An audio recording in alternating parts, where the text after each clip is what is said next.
এবার আসুন নামাজের ভিতরে কয় ফরজ? 6 ফরজ। 7 ফরজ চলে গেলে আর কত থাকে? 6।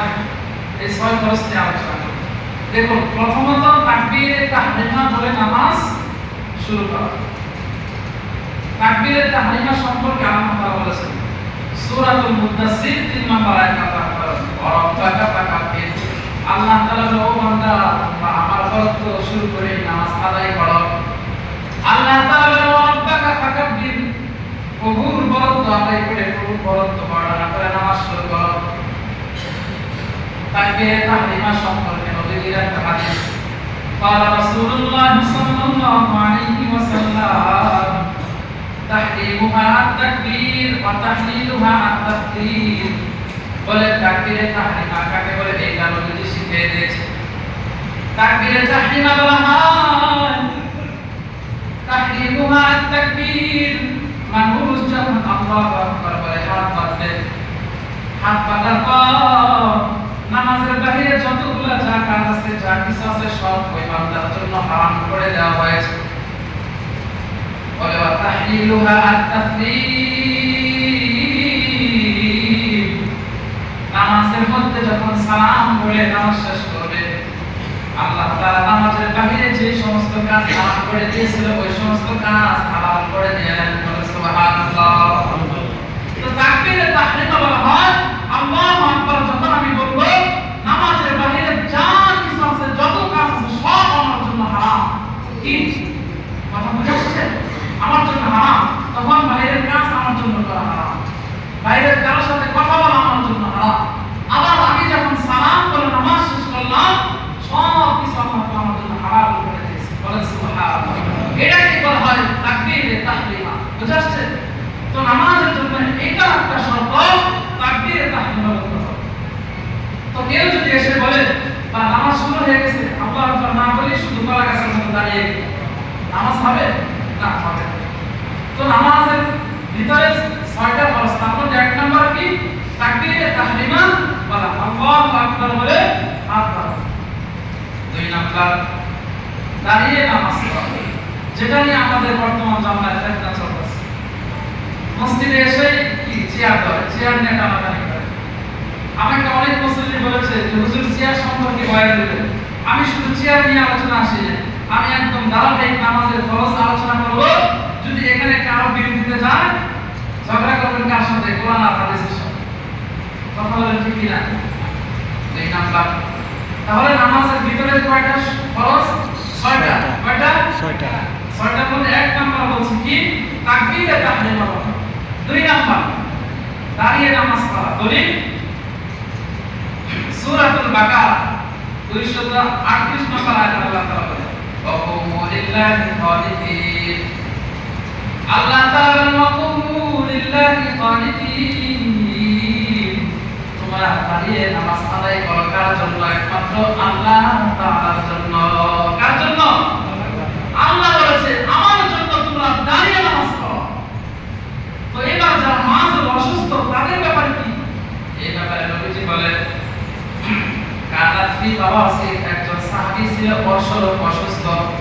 নবীজির কাছে এসেছে, সাল্লাল্লাহু নবিয়্যা সাল্লাল্লাহু আলাইহি ওয়াসাল্লাম আনিস সালাত। নবী গো, আমি তো অসুরোগে আক্রান্ত, অসুস্থ, আমাকে নামাজের সম্পর্কে কিছু বলে দাও। নবী সাল্লাল্লাহু আলাইহি ওয়াসাল্লাম বলে, সাল্লি কায়িমা, তুমি দাঁড়িয়ে নামাজ পড়বা। কি করে নামাজ পড়বা? দাঁড়িয়ে নামাজ পড়বা। এইবার বলে ফাইল্লাম তাসতাতিয়া ফাকাইদা, নবী বলে তুমি যদি দাঁড়িয়ে নামাজ না পড়তে পারো, সক্ষম যদি তোমার না হয়, তাহলে তুমি বসে নামাজ আদায় করবা।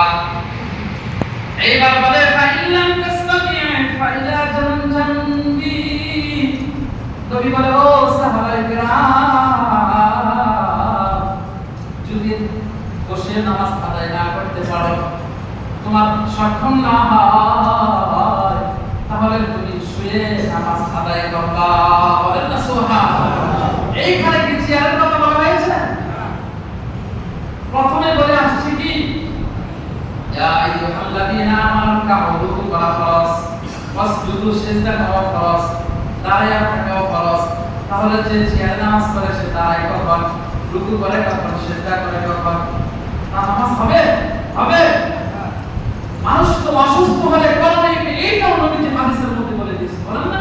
এই যে বললাম সাআলতুন নবী সাল্লাল্লাহু আলাইহি ওয়াসাল্লাম, নবী গো আমি তো অসুখে আক্রান্ত, আমি কিভাবে নামাজ পড়ব? নবী বলে সাল্লি কায়মা, তুমি দাঁড়িয়ে নামাজ পড়ো।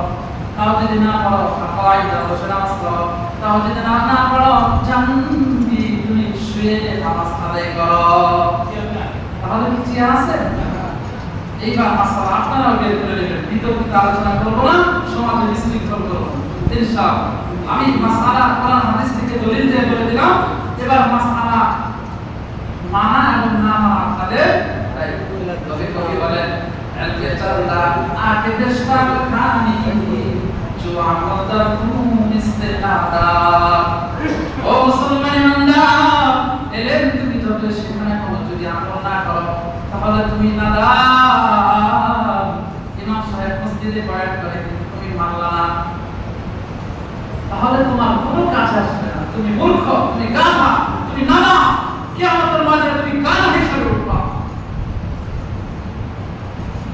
সেই জন্য মোহতারাম হাজির, চেয়ার সম্পর্কে মাসালা অনেকেই জানতে চেয়েছিল।